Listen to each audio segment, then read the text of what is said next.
নমস্কাৰ প্ৰিয় বন্ধু-বান্ধৱীসকল, আজি খণ্ডটিলৈ আপোনালোকক পুনৰবাৰ স্বাগতম জনাইছোঁ। ইতিমধ্যে আমি অসমীয়া বিভাগৰ যিখিনি প্ৰশ্ন কালেক্ট কৰিবলৈ সক্ষম হৈছিলোঁ তাৰে এটা ভিডিঅ' অলৰেডি দিয়া হৈছে আৰু আজি এই খণ্ডটিত আলোচনা কৰিম ছ'চিয়েল ছায়েন্সৰ যিখিনি প্ৰশ্ন আমি কালেক্ট কৰিবলৈ সক্ষম হৈছোঁ সেইখিনি আপোনালোকৰ বাবে প্ৰেজেণ্ট কৰিব বিচাৰিছোঁ।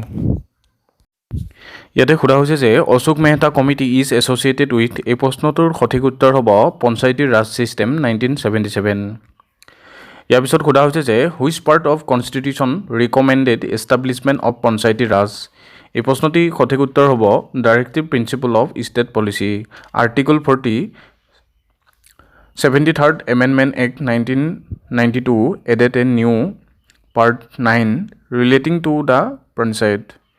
ইয়াৰ পিছৰ প্ৰশ্নটি সোধা হৈছে যে কেগ ইজ এপইণ্ট বাই, এই প্ৰশ্নটিৰ সঠিক উত্তৰ হ'ব দ্য প্ৰেচিডেণ্ট।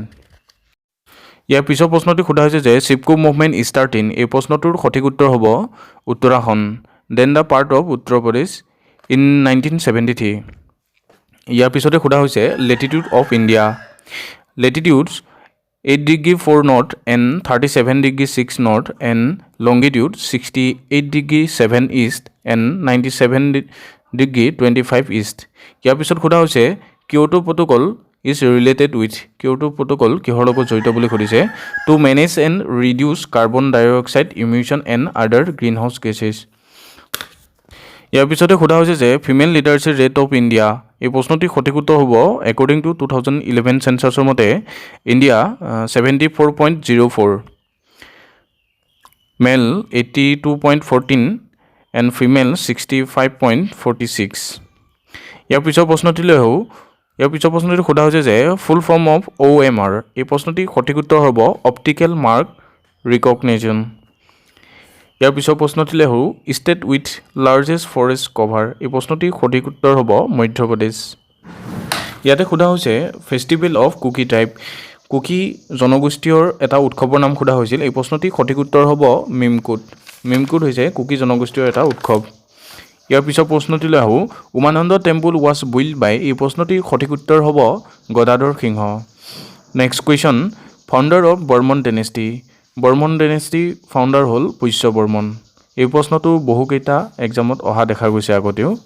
ইয়াৰ পিছৰ প্ৰশ্নটি সোধা হৈছে যে ৰত্নধ্বজ পালৰ প্ৰথম ৰাজধানী ক'ত আছিল, এই প্ৰশ্নটিৰ সঠিক উত্তৰ আমাৰ বিবেচনা মতে ৰত্নপুৰ হ'ব লাগে। ৰত্নধ্বজ পাল আছিল দ্বিতীয়গৰাকী চুতীয়া ৰজা আৰু তেওঁৰ ৰাজধানী স্বৰ্ণগুৰিৰ পৰা ৰত্নপুৰলৈ শ্বিফ্ট কৰিছিল, বৰ্তমানৰ মাজুলী, আৰু পৰৱৰ্তী সময়ত শদিয়ালৈ ৰাজধানী শ্বিফ্ট কৰিছিল। দ্বিতীয় ৰাজধানী যদি শদিয়া হয় তেনেহ'লে আমাৰ বিবেচনা মতে প্ৰথম ৰাজধানী ৰত্নপুৰ হ'ব লাগে। ইয়াৰ পিছতে সোধা হৈছে যে symbol of Kings from ancient India, এই প্ৰশ্নটিৰ সঠিক উত্তৰ হ'ব এলিফেণ্ট।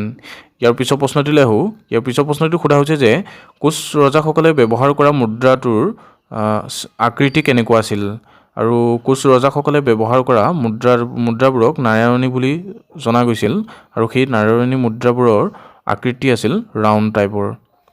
ইয়াৰ পিছতে সোধা হৈছে যে which word was inserted in the preamble through 42nd amendment of 1976, এই প্ৰশ্নটিৰ সঠিক উত্তৰ হ'ব ছ'চিয়েলিষ্ট অৰ্থাৎ সমাজবাদী।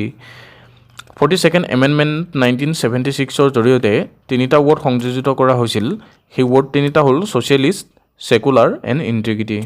ইয়াৰ পিছতে সোধা হৈছে first historical king of Kamrup, এই প্ৰশ্নটিৰ সঠিক উত্তৰ হ'ব মহিৰংগ দানৱ। ইয়াৰ পিছতে সোধা হৈছে first vice president of independent India, এই প্ৰশ্নটিৰ সঠিক উত্তৰ হ'ব সৰ্বপল্লী ৰাধাকৃষ্ণন। ইয়াৰ পিছতে সোধা হৈছিল যে অসমৰ এখন নেশ্যনেল পাৰ্কৰ নাম সোধা হৈছিল আৰু অপশ্যনবোৰত দিয়া আছিল সোণাই ৰূপাই, পবিতৰা, গিবন, ৰায়মনা, আৰু এই অপশ্যনকেইটাৰ ভিতৰত সঠিক উত্তৰটো হ'ব ৰায়মনা নেশ্যনেল পাৰ্ক, আৰু এই ৰায়মনা নেশ্যনেল পাৰ্কখন 2021 চনত নেশ্যনেল পাৰ্ক হিচাপে ঘোষণা কৰা হৈছিল। ইয়াৰ পিছতে সোধা হৈছে মেক্সিমাম ষ্ট্ৰেংথ অফ লোকসভা, এই প্ৰশ্নটিৰ সঠিক উত্তৰ হ'ব 550, বৰ্তমান 543 হয়।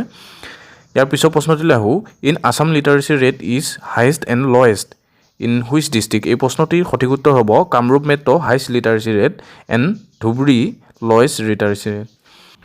ইয়াৰ পিছতে সোধা হৈছে natural gas is found highest in which state in India, এই প্ৰশ্নটি আমাৰ বিবেচনা মতে সঠিক উত্তৰটো হ'ব লাগে আছাম, অসম হ'ব লাগে। ইয়াৰ পিছত সোধা হৈছে which is known as central bank of India, এই প্ৰশ্নটিৰ সঠিক উত্তৰ হ'ব RBI, Reserve Bank of India. ইয়াৰ পিছত সোধা হৈছে which was the epicentre of the 1950 earthquake, এই প্ৰশ্নটিৰ সঠিক উত্তৰ হ'ব মিচিমি হিলছ ইন ইণ্ডিয়া। ইয়াৰ পিছতে সোধা হৈছে first regional political party of India এই প্ৰশ্নটি সঠিক উত্তৰ হ'ব আকালি দল শিৰোমণি আকালি দল 1920 ইয়াৰ পিছত সোধা হৈছে জিডিপি ফুল ফৰ্ম সোধা হৈছে গ্ৰছ ডমেষ্টিক প্ৰডাক্ট অৰ্থাৎ মুঠ ঘৰুৱা উৎপাদন ইয়াৰ পিছতে সোধা হৈছে first chief election commissioner of India এই প্ৰশ্নটি সঠিক উত্তৰ হ'ব সুকুমাৰ সেন বৰ্তমানৰ সুশীল চন্দ্ৰ ইয়াৰ পিছৰ প্ৰশ্নটি সোধা হৈছে নৰ্থ বেংক ট্ৰিবিউটাৰী অফ ব্ৰহ্মপুত্ৰ এই প্ৰশ্নটি সঠিক উত্তৰ হ'ব ধনশিৰি ইয়াৰ পিছৰ প্ৰশ্নটি সোধা হৈছে যে আৰ্যসকল মূলতে কি আছিল বুলি সোধা হৈছিল অৰ্থাৎ ৱাৰিঅ' ট্ৰেডাৰ্ছ পেট্ৰ'ৰেলিষ্ট এনেধৰণে দিয়া হৈছিল আৰু আৰ্যসকল মূলতে পশুপালক আছিল অৰ্থাৎ পেট্ৰ'ৰেলিষ্ট আছিল ইয়াৰ পিছৰ প্ৰশ্নটি সোধা হৈছে হাউ মেনি হাইমছ ইন ঋগবেদত কিমানটা শ্লোক আছে বুলি সোধা হৈছে আৰু ঋগবেদত 1028টা শ্লোক আছে ইয়াৰ পিছতে সোধা হৈছে when did stamp duty was first imposed in India এই প্ৰশ্নটি সঠিক উত্তৰ হ'ব আমাৰ বিবেচনা মতে 1899 ইয়াৰ পিছতে সোধা হৈছে who was the first women president of Indian national Congress এই প্ৰশ্নটি সঠিক উত্তৰ হ'ব এনি বেছাণ্ট ইয়াৰ পিছত সোধা হৈছে which type of citizenship is provide by Indian constitution এই প্ৰশ্নটিৰ সঠিক উত্তৰ হ'ব ছিংগল চিটিজেনশ্বিপ ইয়াৰ পিছতে সোধা হৈছে যে which vitamin help in blood clotting এই প্ৰশ্নটি সঠিক উত্তৰ হ'ব ভিটামিন কে ইয়াৰ পিছত সোধা হৈছে which river is known as sorrow of Bihar এই প্ৰশ্নটি শুদ্ধ উত্তৰ হ'ব কোচি আমি সংগ্ৰহ কৰা আজি খণ্ডটি শেষৰ প্ৰশ্নটি হৈছে which was the chief architect of green revolution এই প্ৰশ্নটিৰ সঠিক উত্তৰ হ'ব এম এছ স্বামীনাথন